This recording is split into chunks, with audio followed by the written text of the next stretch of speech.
প্রধান বিচারপতি একগুয়ে কোনো সিদ্ধান্ত নিয়েছেন, এটা আমি একমত না আপনার সাথে। প্রধান বিচারপতির সিদ্ধান্ত তার প্রশাসনিক সিদ্ধান্ত, এটা বিচারিক কোনো সিদ্ধান্ত না। উনি একটা প্রশাসনিক সিদ্ধান্ত নিয়েছেন, কেন নিয়েছেন তার রিজনিংটা উনি ভালো জানেন। দ্বিতীয়ত হলো, বিষয়টা আমার দৃষ্টিতে এসেছে, আমি বিশ্বাস করি মাননীয় প্রধান বিচারপতির দৃষ্টিতে এসেছে। প্রধান বিচারপতির সিদ্ধান্ত উনি ওনার মেধা, প্রজ্ঞা, অভিজ্ঞতা দিয়ে পুনর্বিবেচনা করবেন বলে আমি আশা করি, এতটুকু বলতে পারি। কিন্তু এই সিদ্ধান্তের বিষয়ে আইনমন্ত্রী হিসাবে ওনার সাথে বার্গেনিংয়ে যাওয়া বা কোনো ইনফ্লুয়েন্সে যাওয়াটা আমি মনে করছি যে ঠিক হবে না। স্যার, আপনি সাম্প্রতিক দুইটি অনুষ্ঠানেই বলেছেন, বিচার বিভাগের বাজেটের বিষয়টি তুলে ধরেছেন। এই বিষয়টি আসছে বাজেট, আমরা কি আশা করতে পারি আপনার মাধ্যমে বিচার বিভাগের একটি তাৎপর্যপূর্ণ বাজেট আগামীতে আসবে? আমি অত বেশি আশাবাদী না, আপনারা আশা করেন, আমি অত বেশি আশাবাদী না। দেখব কতটুকু আনা যায় বা ভবিষ্যতে আনার জন্য নিরন্তরভাবে কাজ করা যায়। একটা বিষয় হচ্ছে যে আপনি সম্প্রতি বিভিন্ন বারে যখন কথা বলেছেন এবং সংসদে তো এসছেই, এবং এই বিষয়গুলো এখন খুব আলোচিত, যে সমস্ত অধ্যাদেশগুলো রহিত হয়েছে সরকারের পরবর্তী অধিবেশন তো বাজেট অধিবেশন, গুরুত্বপূর্ণ বেশ কিছু অধ্যাদেশের বিষয়, এবং কবে নাগাদ সংসদে পুনরায় বিল উঠবে এরকম কোনো বাজেট অধিবেশনে না হলে পরের অধিবেশন, বাজেট অধিবেশনে না উঠলে পরের অধিবেশনে উঠবে। আমরা 17ই মে, এই মাসের 17ই মে মানবাধিকার কমিশন আইন এবং এনফোর্স ডিসঅ্যাপিয়ারেন্স ল, যেটা গুম সংক্রান্ত আইন, এই দুইটার কনসালটেশন মিটিং কল করেছি। আমরা পর্যায়ক্রমিকভাবে সময় মতো এগুলো সামনে আনবো। ওটাও আমরা বিবেচনার মধ্যে রাখছি, আমরা সময় মতো এগুলো আলোচনা। আপনারা কি চাচ্ছেন? কালকে পাস করে যাই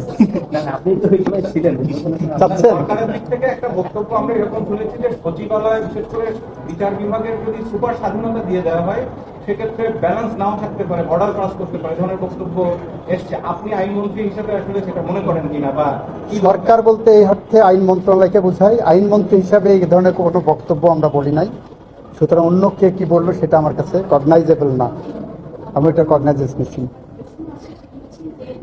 এই বিষয়গুলো আমরা সমস্যা হিসেবে চিহ্নিত করেছি, সমাধানের পথ খুঁজে বের করবো। একটা বিষয় যেটি হলো যে সম্প্রতি আলোচনা এসছে বিচারপতিদের বয়স কমার বিষয়টি 65 থেকে 65 করার একটা আলোচনা আমরা শুনছি। সেক্ষেত্রে আপনি যদিও এটা সংসদ না, আমি আপনার কাছে জানতে চাই আসলে এই সরকারের আসলে কোনো প্ল্যান আছে? এটা আমাদের একটা সংসদীয় বিশেষ কমিটির সভায় বিরোধী দলের পক্ষ থেকে এই বিষয়টা উত্থাপন করা হয়েছিল। আমরা বলেছি এটা আলোচনার ফোরাম এটা না, আমাদের সংবিধান সংশোধন সংক্রান্ত যে কমিটি হবে সেই কমিটিতে এটা আলোচনা উত্থাপন করলে তখন আমরা আলোচনা করে দেখবো প্রোজ অ্যান্ড কনস, কারণ এটার সাথে সংবিধান সংশোধন জড়িত। যদি করতে হয় তাহলে সেখানে আলোচনা করবে, আলোচনা করার পরে যদি আমিও অন্যদের মতো আমি একজন সদস্য সেই কমিটি থাকবো, হয়তো আমি যদি সেই কমিটির সদস্য থাকি, আমি কমানোর পক্ষে না, আমি বাড়ানোরই পক্ষে। আমি বাড়ানোর পক্ষে।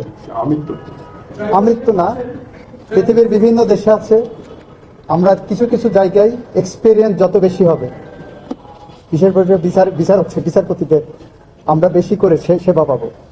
আপনি আমেরিকাতে যে দেখেন বিচারকদের বয়সের কোনো ব্যারিয়ার নাই, সুপ্রিম কোর্টের বিচারকদের বয়সে রিটায়ারমেন্টের কোনো এজ নাই, যখন উনি ইচ্ছা করবেন রিজাইন করে যেতে পারেন অথবা মৃত্যু পর্যন্ত থাকেন। আমরা সেটা চাই না, তবে বিচারপতি আমাদের মাননীয় বিচারপতিরা 67 বছর পর্যন্ত যা আছেন, সেই বিষয়টা যদি মনে হয় কেউ কমানোর জন্য উদ্যোগ নেন, সেই উদ্যোগটা কি কারণে বলছেন ওনারা, আমরা বিবেচনা করবো ওটা। মন্ত্রী, সাবেক প্রধানমন্ত্রী সহ যাদের এই মধ্যে সর্বোচ্চ সাজা হয়ে গেছে, পলাতক আছে, সরকার জানেও তারা ভারতে সহ কোথায় কোথায় আছে, সেই রিপোর্ট আছে, তাদেরকে যেহেতু যারা ভুক্তভোগী তাদের দাবি এগুলো কার্যকর করা, সেই ক্ষেত্রে সরকারের এখন পদক্ষেপ কি? এই মানে তাদেরকে ফিরিয়ে আনা বা কিছু ব্যাপার আমাদের সংশ্লিষ্ট মন্ত্রণালয় এটার উপরে কাজ করছেন।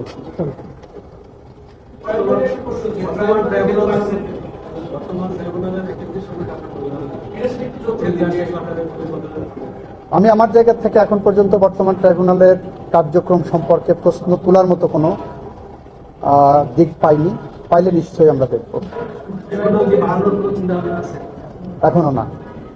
সব ধরনের মামলা আসলে নতুন নতুন মামলা বাড়ছে, আইন অনুযায়ী মামলার যে ধরনের সেগুলোতে অনেক বেশি মামলা আছে, জেলার মামলাগুলোতে ট্রাইব্যুনাল আসে না। বিচার দীর্ঘমেয়াদী হতে পারে কিনা এবং একটা মামলা শর্ট হতে পারে। এটা আমরা যাচাই বাছাই করছি।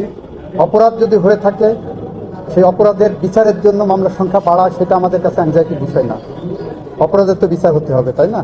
আমাদের কাছে অ্যাংজাইটির বিষয় ন্যায় বিচার হচ্ছে কিনা সেটা আমাদের কাছে চ্যালেঞ্জের বিষয়। আমরা সেই ন্যায় বিচার নিশ্চিত করতে যেটা করার সেটা করব। মাননীয় মন্ত্রী, এই আন্তর্জাতিক অপরাধ ট্রাইব্যুনাল আইনের যে সংজ্ঞা, এখানে যে ইয়েগুলো আছে যে ওয়াইড স্প্রেড, পূর্ব পরিকল্পিত, এই ধরনের যেগুলো কাজগুলো হয় পরিকল্পিতভাবে যে হত্যাকাণ্ড হয় সেগুলো মানবতা বিরোধী অপরাধ। 5 আগস্টের পর্যন্ত আপনারা টাইম মুক্তি দিয়েছেন। 5 আগস্টের পরে যে মবগুলো হয়েছে সেগুলো এক ধরনের সিস্টেমেটিক হয়েছে এবং ওয়াইড স্প্রেড হয়েছে। এগুলো কি ভবিষ্যতে মব সিস্টেমেটিক না। Mob is not systematic or widespread. Mob is a reaction of the people.